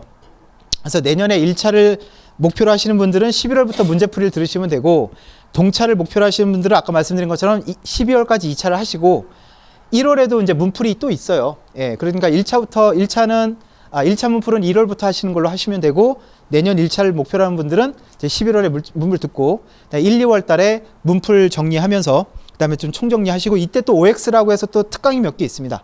그런 거 좀 들어놓으시면 되고요. 3월 달에는 이제 1차 모의고사를 들으시면 될 것 같아요. 동차하시는 분들은 최소한 2월하고 3월 2달 정도는 그래도 1차를 하셔야 됩니다. 정말 많이 본 사례 중에 하나가 뭐냐면, 동차를 하는 분들 중에 어떻게 될까요? 최선의 결과는 동차 합격, 최악의 결과는 1차부터 떨어지는 거죠. 예, 그런 사례를 너무 많이 봤어요. 그러니까 2월, 3월까지는 3월 동안은 그래도 1차를 꼭 하셔야 됩니다. 혹시 여기에 대해서 질문 있으신가요? 나중에 여러분들 집에 가시면 여기에 홈페이지에 올라와 있을 거예요. 동영상이, 합격 설명의 영상이 있고, 요 PT가 좀 확대돼서 떠 있을 거예요. 그럼 그거를 캡처 뜨셔서 나중에 활용하시면 돼요. 요거는 지금 넘어가도 이렇게 크게 걱정하지 않으셔도 돼요. 자, 이제 잘 들으시기 바랍니다. 그냥 되는 대로 공부하다가 어머 나 합격했어 이렇게 될까요? 그렇지 않아요. 고시는 아까도 말씀드렸지만 무조건 목표를 세워놓고 그 목표에 맞는 공부를 해야 돼요. 이해되셨죠? 그럼 여러분들은 지금 제일 먼저 해야 될 게, 내년에 내가 1차 합격이 목표냐, 아니면 내년 동차 합격이 목표냐, 그걸 명확하게 해야 돼요. 이해되셨습니까? 자, 그걸 먼저 설정을 해 놓으시고, 그 다음에 해야 되는 게 뭐냐면, 제가 아까 왜 2달별로 이렇게 끄는 거 있죠? 보통 고시 쪽에서는 회독이라는 표현을 많이 써요. 그 두꺼운 책을 여러 번 돌려봐야 되거든요. 그걸 한 번 보는 걸 회독이라고 하는데, 그 회독을 정말 많이 해야 됩니다. 과목별로 한 1000페이지 가까이 되는 책들을 최소한 3-4번씩은 돌려봐야 돼요. 그러려면 그걸 계속 그냥 막연하게 보면은 회독이 잘 안 되겠죠. 그래서 그 2달별로 이렇게 끊으세요. 요때까지 내가 이래도 끝내겠다, 이래도 이런 식으로. 이해되셨습니까? 그런 식으로 단계별 목표를 설정을 해 놓으셔야 돼요. 자, 그리고 나서 주간, 일간 뭐 진도 설정되어 있는데, 자, 예를 들어서 여러분들 아까도 뭐 어떤 뭐 13시간, 10시간 얘기를 했는데, 어떤 학생이 와서 물어봐요. 선생님 하루에 몇 시간 공부해야 되나요? 몇 시간 공부하면 될까요? 네, 그런 질문은 선생님한테 하지 마세요. 혼나요. as much as possible이지. 10시간 공부하면 이제 안 할 거예요? 그건 아니잖아. 사실은 최대한 많이 하는 게 맞는데, 계획을 짤 때는 아마추어 수험러들은 그냥 시간으로만 정해요. 관세법 3시간, 무형영어 3시간, 회계학 5시간. 그 시간 채우는 거를 목표로 해요. 근데 프로 수험러는 어떻게 해야 되느냐, 그날 해야 될 양을 같이 정해야 돼요. 예를 들어서 여러분들 관세법 책이 900페이지예요. 그럼 내가 2달 동안에 얘를 다 보기로 했어요. 그러면 일일 시간표를 짜겠죠. 월요일 날은 아침에 무슨 과목 보고 이렇게 짤 거 아니에요. 짜야 돼요. 짜서 쫙 보니까 관세법이 2달 동안 계산하기 편하게 30번이 들어있더라. 그럼 한 번 관세법 볼 때마다 몇 페이지를 나가야 되는 거죠? 900페이지라고 했으니까 한 번 볼 때마다 30페이지.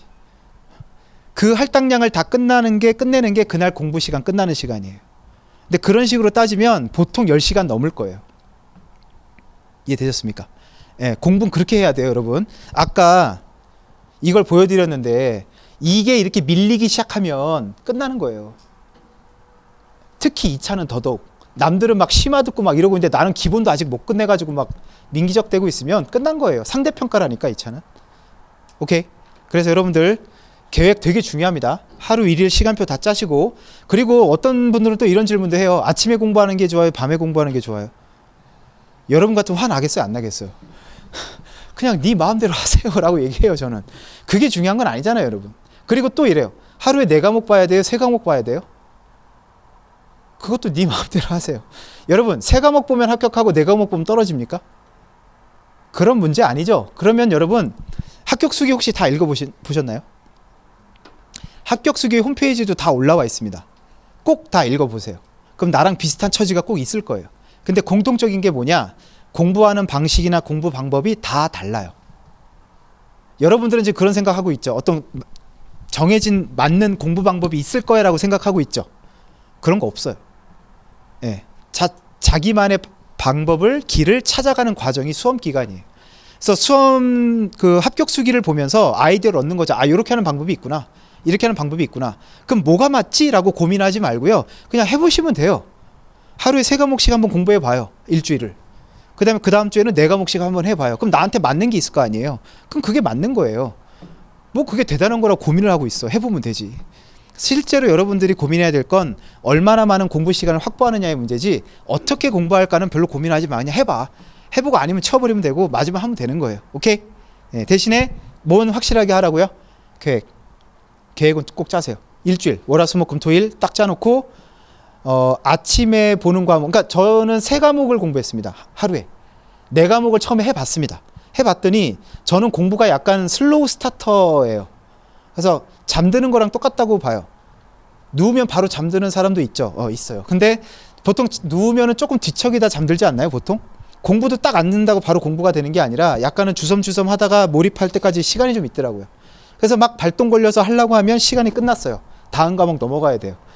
예, 그게 너무 싫어가지고 저는 이제 3과목으로 했고, 그럼 한 과목은 빠지잖아요, 하루에. 그럼 어떻게 해요? 그 빠지는 과목은 다음날 시간표에 무조건 넣으면 되죠. 그러니까 로테이션을 하나씩 빼면 되는 거예요. 내가 정하면 되니까. 그리고 보통 오후나 저녁이 시간이 많아요. 그럼 공부 시간이 많이 필요한 과목을 그때 집중 배치하면 돼요. 이 됐죠? 어렵지 않습니다. 그렇게 쭉 짜서 그거대로 이제 한번 노력을 한번 해보시기 바랍니다. 그 계획을 짜는데 좀 어려운 게 있으면 저한테 말씀하세요. 같이 도와드릴게요. 자, 그 다음에 이제 크게 보면 12월 달까지는 여러분들 뭐 내년 1차를 놓고 말씀을 드리면 무조건 이론을 완성해야 되는 단계라고 보시면 되겠습니다. 이론 완성. 이론 완성이라는 건 뭐냐면 기본 이론에 대해서 완전하게 마스터를 좀 했으면 좋겠다라는 거죠. 늦어도 12월. 그 다음에 1월부터는 이제 뭐 해야 돼요? 여러분들 1차는 기본 이론 문제풀이 모의고사가 있는데 모의고사까지는 꼭 들으시라고 저도 얘기 안 해요. 그냥 필요하면 들으시고 뭐까지는 꼭 들어라? 문제풀이. 문제풀이는 무조건 들어야 돼요. 무조건. 기본 이론이 다 안 된 것 같아요. 그래도 들어야 돼요. 문제를 풀어봐야, 많이 틀려봐야 기본 이론에서 어떻게 공부해야 될지가 감이 잡혀요. 약속하세요. 예. 문제풀이까지 무조건 해야 됩니다. 안 그러면 점수 안 나옵니다. 실제로 말씀을 드릴게요. 기본 이론만 들은 친구들한테 모의고사 치르게 하잖아요. 몇 점 나올 것 같아요? 평균 점수? 딱 기본 이론 2달 딱 공부한 친구한테 자 모의고사 한번 봐봐. 몇 점 나오게요? 평균 20점도 안 나와요.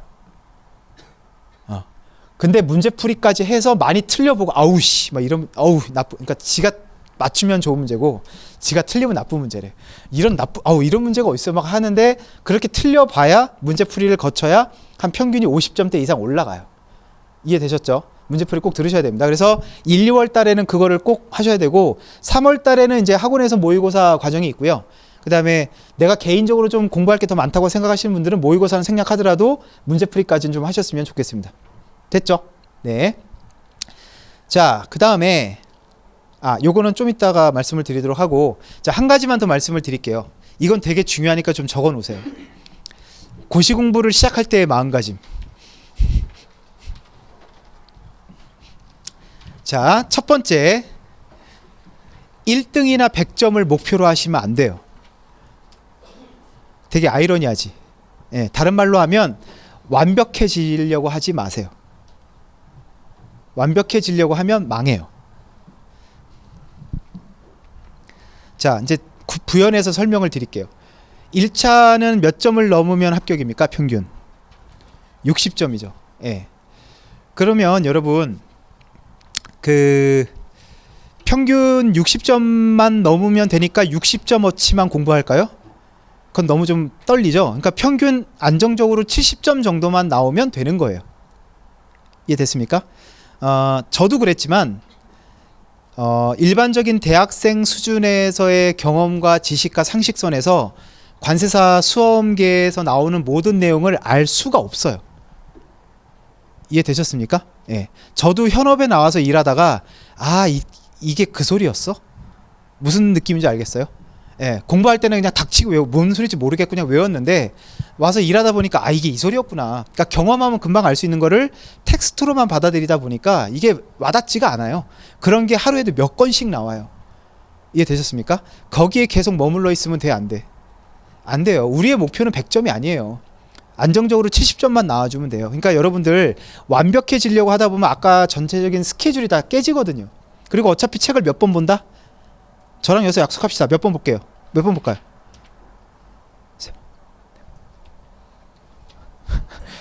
제가 볼 때 한 4번, 3번 정도는 봐야 돼요.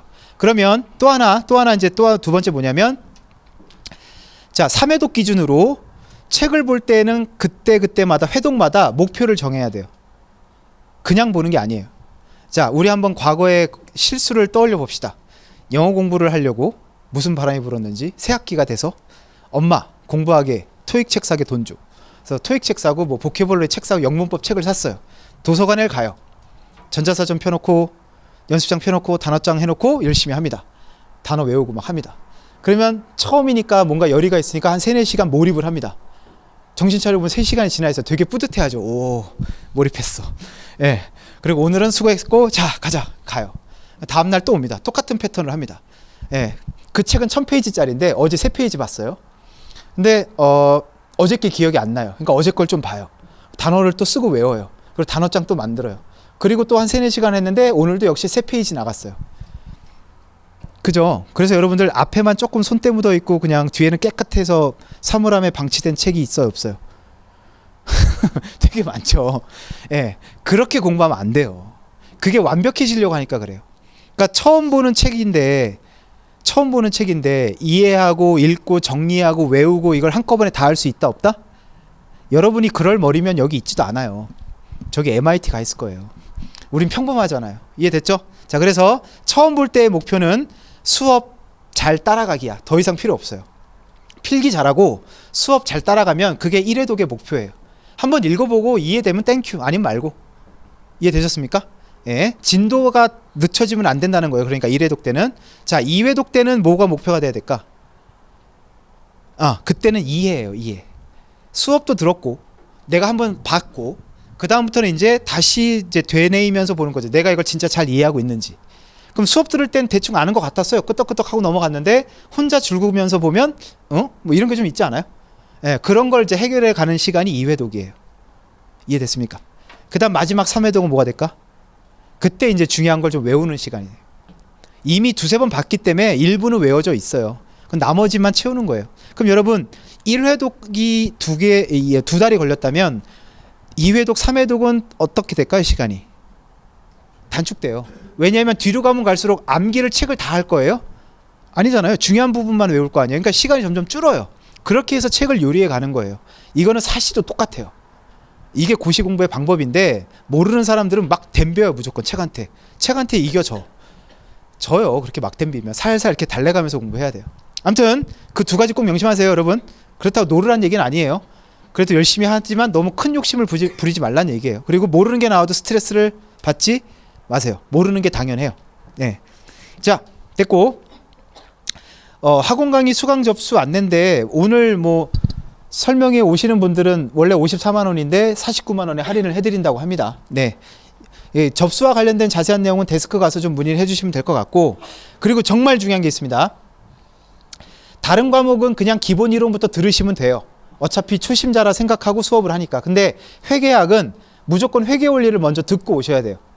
예, 그래서 회계 원리를 올해 대비 시험을 지금 아직 촬영을 안 했는데 촬영하게 되면 공지를 할 거고, 그거는 여러분들이 그냥 무료로 와서 들으시면 되고 홈페이지 떠 있습니다. 무료예요. 그러니까 지금 공부를 하실 분들은 작년 거 들으셔도 상관없습니다. 똑같은 거니까. 이해되셨어요? 자, 회계학 공부하기 전에 뭐 듣고 온다? 회계 원리 무조건 들어야 됩니다. 그거 안 들으면 못 따라가요. 예. 자, 됐고요. 그러면 예. 오늘 참석 혜택 뭐 추첨하는 게 있는데 요거는 좀 이따 하도록 하고, 혹시 질문이 있으면 하시기 바랍니다. 한 10분 15분 정도 질문 시간을 받도록 하겠습니다. 질문. 네.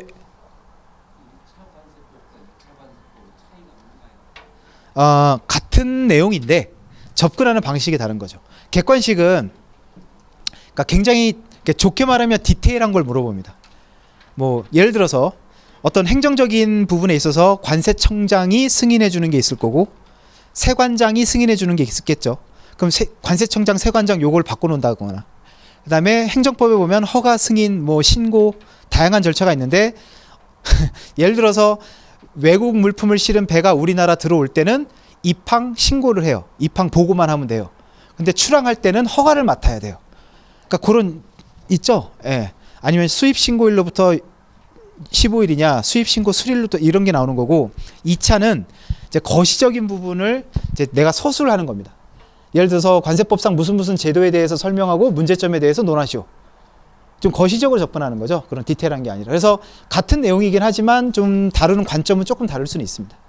그 차이예요. 예. 또 질문. 네.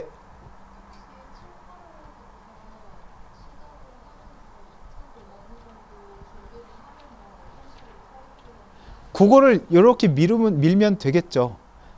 2차 복습을 대신 할 시간이 없을 수는 있겠죠. 그럼 돼요. 예. 또 질문. 없어요? 설명을 너무 제가 잘했나요? 그건 아닌 것 같은데. 배고파요? 예. 들을 수는 있는데 그걸 둘 다 접수를 하셔야 될 거고요. 일단은 비용적인 측면이 있고, 그 다음에 또 하나 말씀을 드린다면 같은 걸 병행하시겠다는 뜻인가요? 동차 준비하셔야 되니까. 네.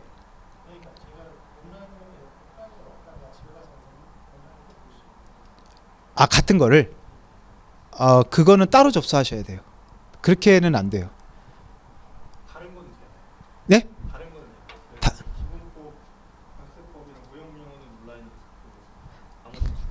그거는 접수할 때는 안 되고, 접수할 때도 돼요? 학원 강의로 접수를 하고 인강으로 돌리는 건 가능한. 그런 거는 뒤에 직원들하고 얘기합시다. 관세사랑 할 얘기는 아니지 않아요? 예. 여러분들 관세사들하고 만날 기회가 별로 없잖아요. 그런 걸 물어봐야지. 뭐 학원 접수는 어떻게 해요? 이거는 아니잖아. 예. 좀 고차원적인 질문 해주세요. 그런 거 안 궁금해요? 관세사가 되면 뭐 먹고 살아요? 뭐 이런 거 안 궁금해요? 예. 없어요? 예. 어디다 삿대질이에요? 농담이에요. 예. 샘플? 똑똑한데 공대? 오. 자, 요게 그 한 과목당 주어지는 답안지예요. 어떻게 생겼냐면, 자, 여기 연습지가 있어요. 연습지는 뭐 하라고 주는 걸까요?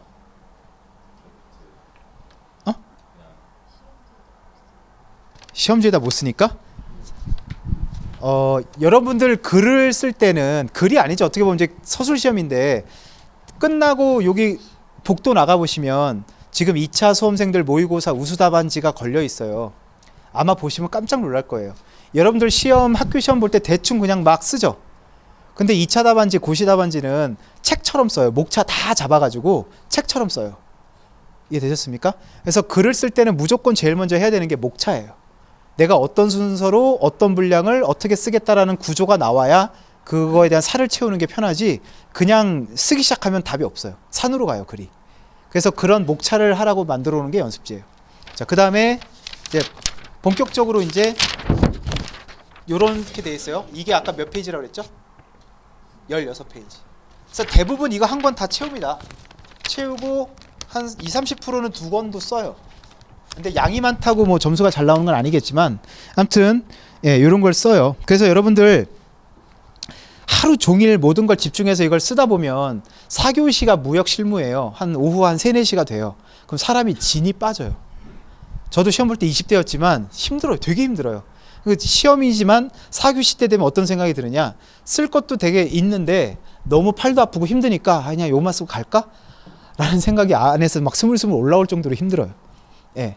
그리고 이제 모의고사를 저도 보니까 그 관사 공부하는 친구들 뿐만 아니라 고시 공부하는 친구들의 직업병이 뭐냐면 손가락이 뒤틀려요.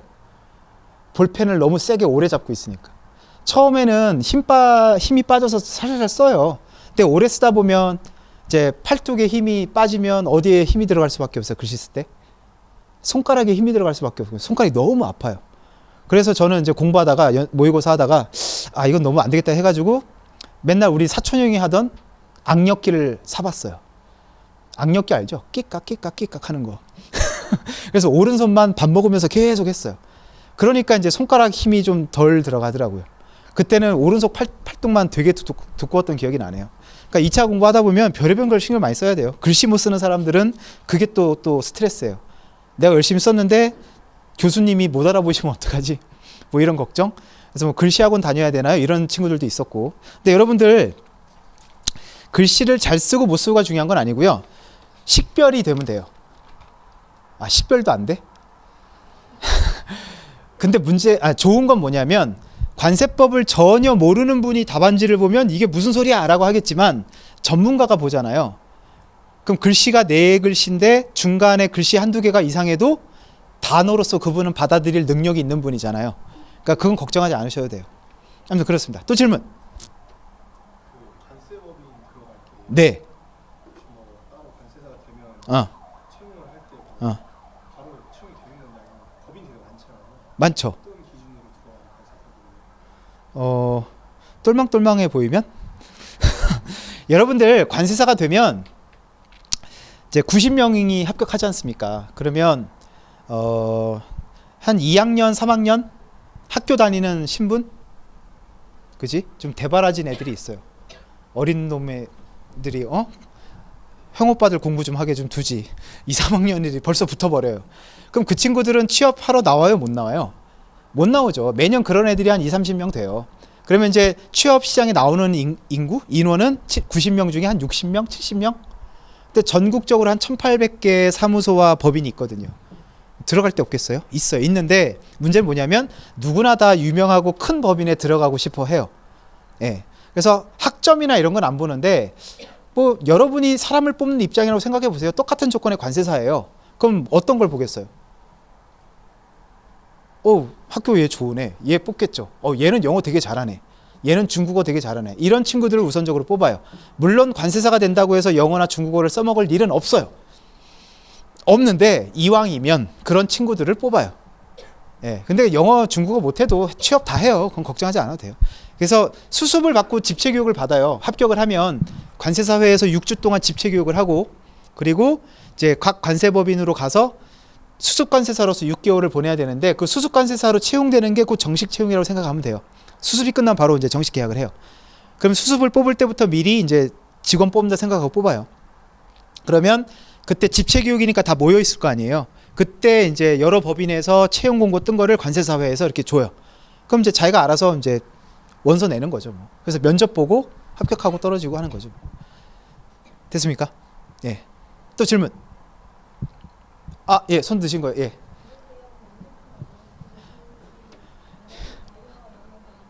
일에 대한 만족도와 예.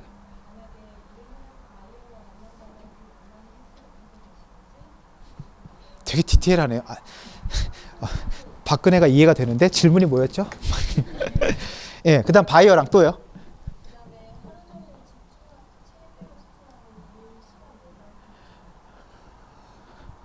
글쎄요. 그 다 케바케 아닐까요? 여러분들 관세사가 다 똑같은 일 한다고 생각하세요? 다 달라요. 관세법인이 부서가 얼마나 많은데 통관 부서 있고 심사 부서 있고 정송 부서 있고 컨설팅 부서 있고 되게 많아요. 그럼 부서별로 다 달라요. 그걸 일률적으로 얘기할 수가 없어요. 바쁠 땐 되게 그러니까 통관은 말 그대로 업무 시간에 주로 일을 하겠죠. 세관 공무원이 근무할 때 일 처리가 돼야 되니까. 그럼 그런 분들은 보통 야근은 별로 없어요. 대신에 근무 시간이 좀 바빠요. 여기서 전화 오고 통관이 안 되고 왜 우리 물건 안 나오냐고 막 난리치고 막 세관 공무원은 지금 어디 갔는지 전화도 안 받고 막 되게 그렇게 지내다가 6시 되면 조용해지는 거죠. 그럼 이제 퇴근하는 거고 컨설팅이나 심사는 어떤 프로젝트 개념이에요. 기간을 받아서 계약을 해서 그 기간까지 뭔가 끝내야 돼요. 그럼 우리나라 대부분 그래요. 뭐 프로젝트가 됐든 뭐가 됐든 6개월짜리다. 그러면은 처음 한두 달은 편하게 쉬어요. 아직 많이 남았잖아. 그러다가 이제 저쪽에서 자 중간 보고서 어떻게 됩니까? 해야죠. 하고 이제 한 일주일 밤 연락해요. 그리고 나서 이제 그거 끝나가면 좀 더 쉬다가 그러니까 컨설팅은 그래요. 대신에 컨설팅은 지방 출장이 되게 많아요. 예, 그렇게 일을 하고 또 뭐 있죠? 심사도 비슷하고. 그러니까 그건 일률적으로 얘기는 좀 힘들어요. 자, 그 다음에 뭐였죠? 업무 만족도? 제 얘기예요? 아니면 일반적인 얘기예요? 제가 일반적인 사람들 잘 모르는데 그런 지표는 있어요.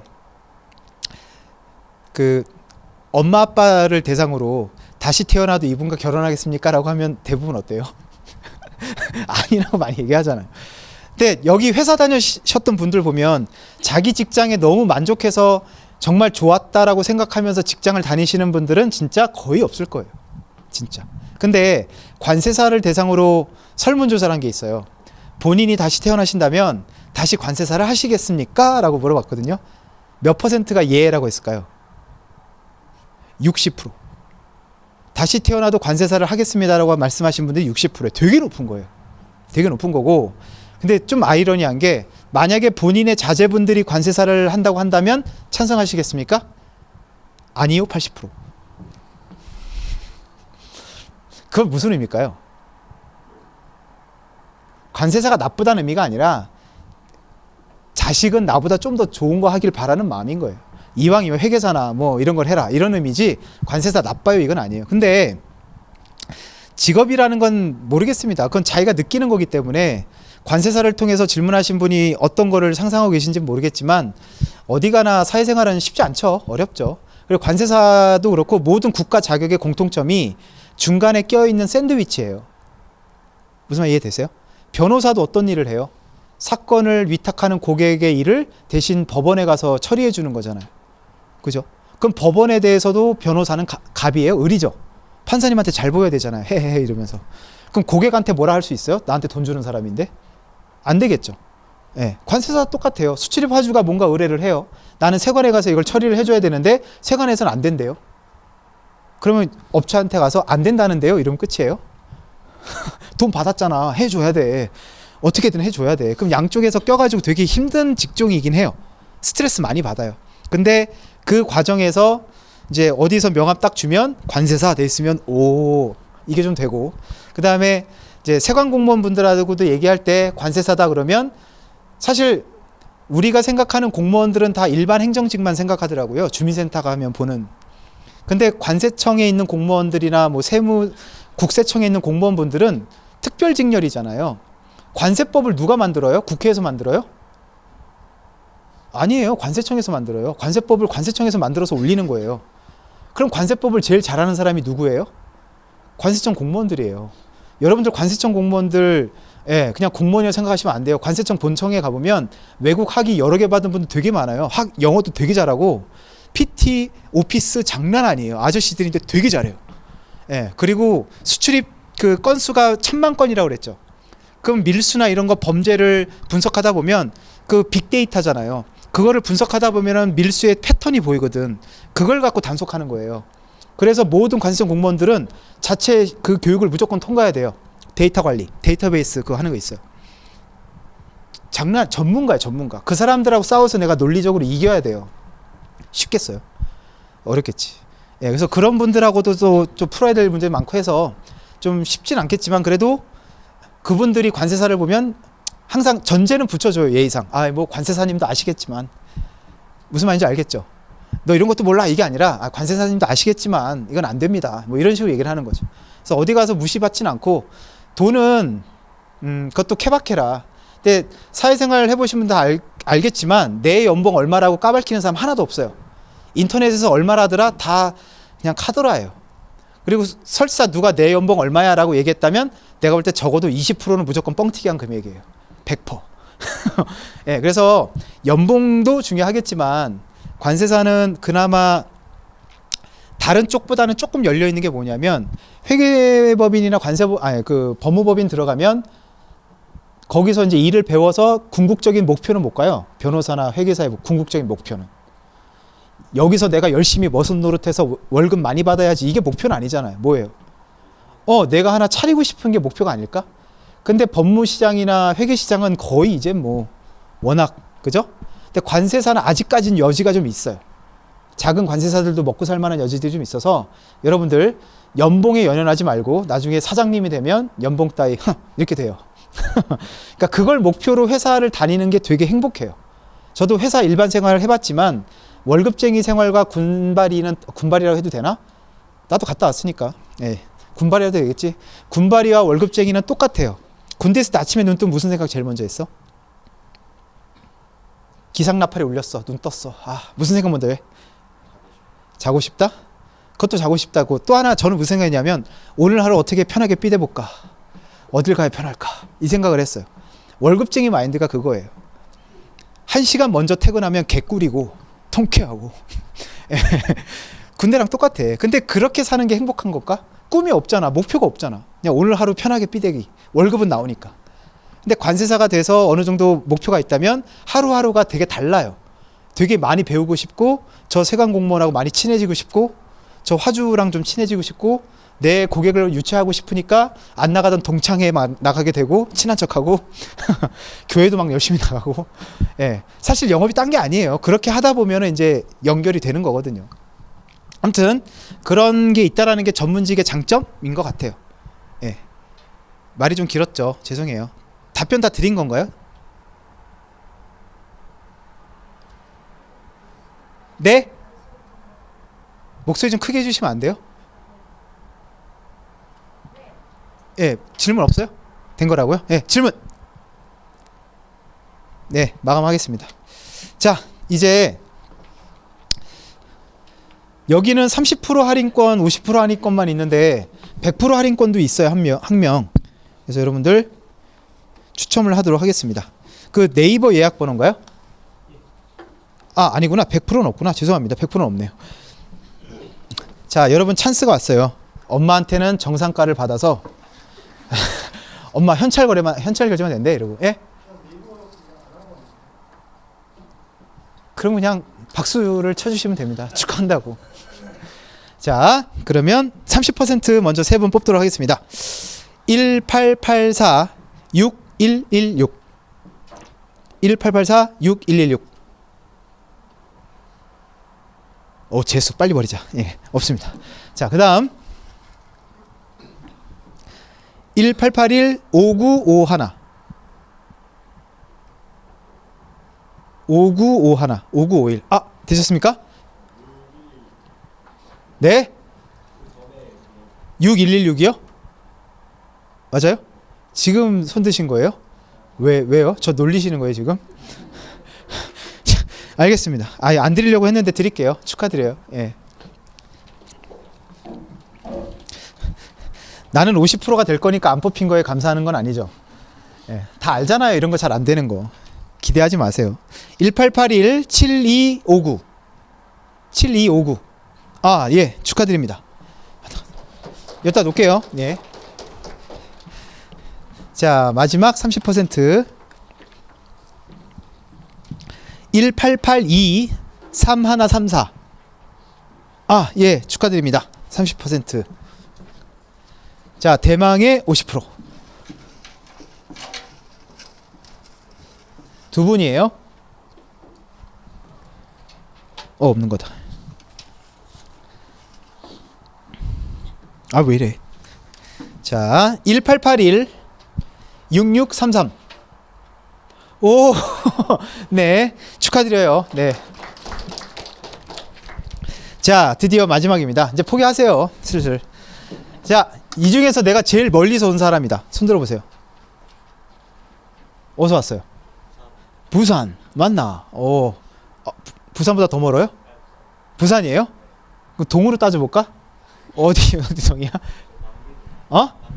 망미동이래요. 어디가 더 밑이야? 인정? 비슷한 것 같아요. 자, 부산 꺼져. 내가 더 멀어. 없어요? 저번에 울릉도도 있고 막 제주도도 있었는데 중국도 있었다. 없습니까? 예, 그럼 부산에서 오신 분이 스톱을 해주시면 돼요. 본인 거 뽑으면 되니까. 네. 됐어요? 스톱이에요? 자, 저를 원망하지 마세요. 저분이 뽑은 거예요. 자, 1884 욕하지 말고요. 자, 1595 아, 예, 축하드립니다. 자, 이렇게 해서 설명회는 다 끝났고요. 접수와 관련해서는 직원분이 좀 설명을 하실 거예요. 그거 끝나고 나서 또 개별적으로 질문할 거 있으면 저한테 하시면 됩니다. 네.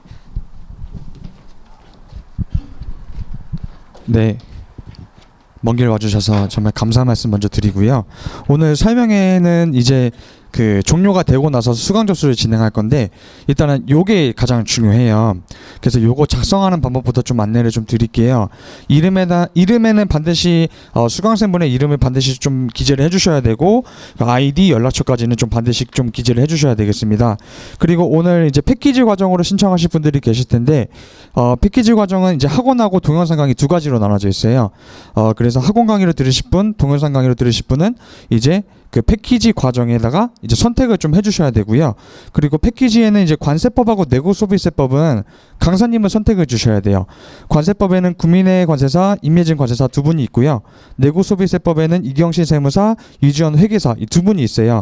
그래서 이 관세법하고 내고소비세법 강사님을 좀 선택을 해주셔야 되니까 강사님 선택에다가 좀 이제 체크를 좀 해주시면 될 것 같습니다. 그리고 밑에 일자하고 서면까지 좀 완료를 해주시면 되고요. 그 신청서를 가지고 데스크로 와주셔서 수강 접수를 좀 해주시면 될 것 같습니다. 당일 접수 순서는 저희가 그냥 이제 나가시는 대로죠. 이제 접수를 하실 분들은 잠깐 나한테 기다리시고요. 오늘 뭐또 집에 가서 고민을 좀 더 해보셔야겠거나 그러신 분들은 이제 밖에 엘리베이터 이용해서 들어가시면 됩니다. 네, 오늘 접수를 하실 분들은 잠시만 대기해 주시면 되고 이제 귀가를 하실 분들은 이제 그대로 이동을 좀 해주시면 될 것 같습니다. 네, 이상입니다.